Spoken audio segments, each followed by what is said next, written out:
दिलजीत दोसांझ फिर से एक बैकलैश के सेंटर में है। उनकी अपकमिंग फिल्म सरदारजी 3 में पाकिस्तानी एक्ट्रेस हानिया आमिर को कास्ट किया गया है और सोशल मीडिया पे लोग उन्हें ट्रेटर, एंटी नेशनल, यहाँ तक कि खालिस्तान सिंपैथाइजर भी कह रहे हैं। लेकिन क्या ये आउटरीच सच में जस्टिफाइड है? चलिए फैक्ट से ब्रेक डाउन करते हैं। सबसे पहले ये बात कर लेते हैं कि ये फिल्म शूट कब हुई। ये फिल्म फरवरी 2025 में शूट हुई, जब हानिया आमिर ऑलरेडी इंडिया में वायरल हो चुकी थी। ये तभी की बात है जब हानिया आमिर के रील्स इंडिया में ट्रेंड कर रहे थे, फैन पेजेस उन पर एडिट्स बना रहे थे और इंडियन इन्फ्लुएंसर्स उनके साथ कोलैब करने का चाह रहे थे। और तो और यहाँ तक कि इंडिया के नेटिजन्स ने हानिया आमिर को उस समय पे नेशनल क्रश का लेबल भी दे दिया था। उस वक्त हानिया आमिर की कोई कंट्रोवर्सी नहीं चल रही थी। हानिया आमिर को इस मूवी में कास्ट करना एक कमर्शियल मूव था, पॉलिटिकल नहीं। प्रोड्यूसर्स ने एक ट्रेंडिंग फेस को यूज किया था बस के लिए, जिसमें दिलजीत दोसांझ भी एक पार्ट थे। फिल्म बन चुकी थी और करोड़ों रुपए इन्वेस्ट हो चुके थे, लेकिन बैकलैश अब क्यों आई? बैकलैश तब आया जब जून 2025 में इंडिया पाकिस्तान बॉर्डर टेंशंस के दौरान हानिया आमिर ने अपने इंस्टाग्राम स्टोरी पर पोस्ट डाली पाकिस्तान को सपोर्ट करते हुए और इंडियन आर्मी को कावर्ड्स कहते हुए। कोई डायरेक्ट एंटी इंडियन स्टेटमेंट नहीं था, लेकिन ऑप्टिक्स देखने में ऑब्वियसली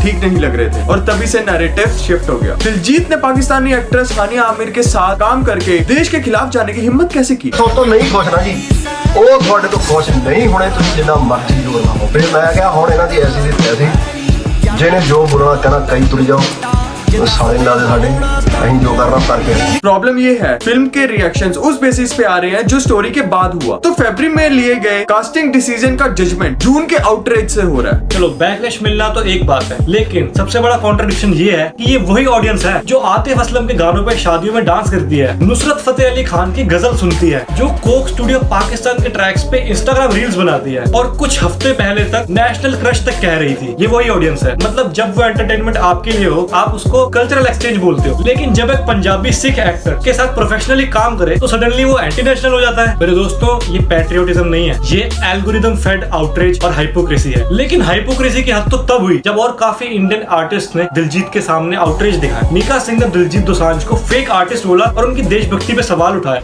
आपने फिर दिलजीत को फेक सिंगर क्यों बोल दिया? फेक जो सामने नहीं आ रहा, आप देखिए, आप सामने नहीं आ रहा ना बोल रहा है, हर चीज पे वो आके बोलता है। या तो इनको पब्लिसिटी स्टंट है, चलो जी सरदारजी 3 पॉपुलर कर देते हैं, क्योंकि 1 2 तो किसी को पता नहीं, ना आपको पता है, 3 आपको पता चल गई सब। तो फेक सिंगर मैं इसलिए बोल रहा हूँ कि उनको आके ये चीज एक्सेप्ट करनी चाहिए। मेरे दोस्तों, ये वही मीका सिंह है जिन्होंने 2019 में पाकिस्तान के डिक्टेटर परवेज मुशर्रफ के रिलेटिव की शादी में परफॉर्म किया था। खबर है कि मीका सिंह ने पाकिस्तान के पूर्व राष्ट्रपति जनरल परवेज मुशर्रफ के एक रिश्तेदार की यहाँ मेहंदी की रस्म के दौरान ये परफॉर्मेंस दी थी। अब आप में से कई लोग बोलेंगे कि नहीं, दिलजीत की मूवी को हम इसलिए हेट कर रहे हैं क्योंकि हानिया ने जो स्टेटमेंट्स दिए हैं उसके बाद ये फिल्म रिलीज हो रही है। नहीं मेरे दोस्तों, बात कुछ ऐसी है कि मीका सिंह ने ये परफॉर्मेंस भी तब किया था जब 2019 में इंडिया ने कश्मीर में आर्टिकल 370 को रिवोक किया था और जिस वक्त इंडिया और पाकिस्तान की टेंशन पीक पे थे। Indian government revoked Articles 370 and 35A. The relations between India and Pakistan have worsened. Singer Mika Singh gave a performance in Pakistan. Reportedly, he performed at a family event of former Pakistani President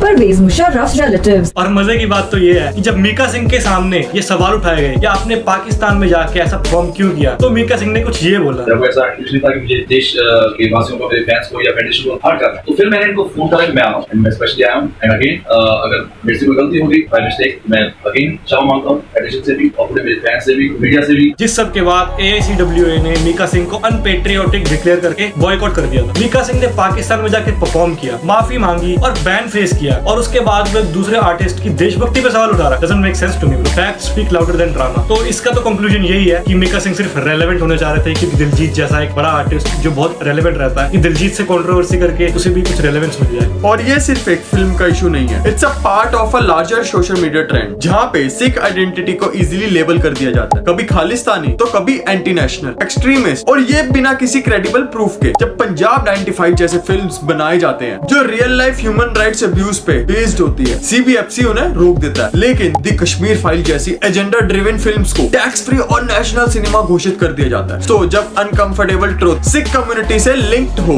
उसे ban कर दिया जाता है। लेकिन जब narrative polarise किया जाए, उसे सेलिब्रेट किया जाता है। हाँ, हानिया की पोस्ट इनसेंसिटिव थी और हेट डिजर्विंग थी। और हाँ, प्रोड्यूसर्स और दिलजीत को इस बैकलैश का रिस्क समझना चाहिए था। लेकिन ये कहना कि दिलजीत ट्रेटर ट्विटर है और फिल्म को कैंसिल करो, ये पैट्रियोटिज्म नहीं है, ये हेट का ओवर रिएक्शन है। अगर आप पाकिस्तानी कंटेंट एंजॉय करते हो लेकिन एक सिख एक्टर को ही टारगेट करते हो तो आपका आउटरीच सेलेक्टिव भी है और बाइस्ड भी है। सरदार जी 3 एक कमर्शियल फिल्म है, उसका कॉन्टेक्स्ट 2025 फरवरी का है। Judging it by today's headline without understanding the timeline और intention, it is not nationalism, it's just propaganda based mob opinion. तो इन कंक्लूजन ये सब जो टेक्स है, जैसे कि सिक्स को इजीली खालिस्तानी जैसा लेबल दे दिया जाना, या फिर किसी को भी किसी एक पार्टिकुलर रेस को या फिर किसी पार्टिकुलर धर्म को टारगेट करना, ये सिर्फ एक ऑनलाइन हेट है, सिर्फ और सिर्फ प्रोपेगेंडा है जो हमारे दिमाग में हेट फैलाने का, पॉइजन फैलाने की कोशिश कर रहा है, जो कि हम होने नहीं देंगे। क्योंकि हमारे को पता है हमारे भी हिंदू दोस्त भी बहुत है, मुस्लिम दोस्त भी बहुत है, and it does not matter. हम सब कोई भी हिंदू, मुस्लिम, सिख, पंजाबी, बिहारी कुछ भी होने से पहले इंसान है और हम सब एक साथ है। एंड में हम यही कहना चाहेंगे कि हेट को प्रोपेगेट ना करें और जितना हो सके उतना पीस और लव बांटे। Thank you for watching.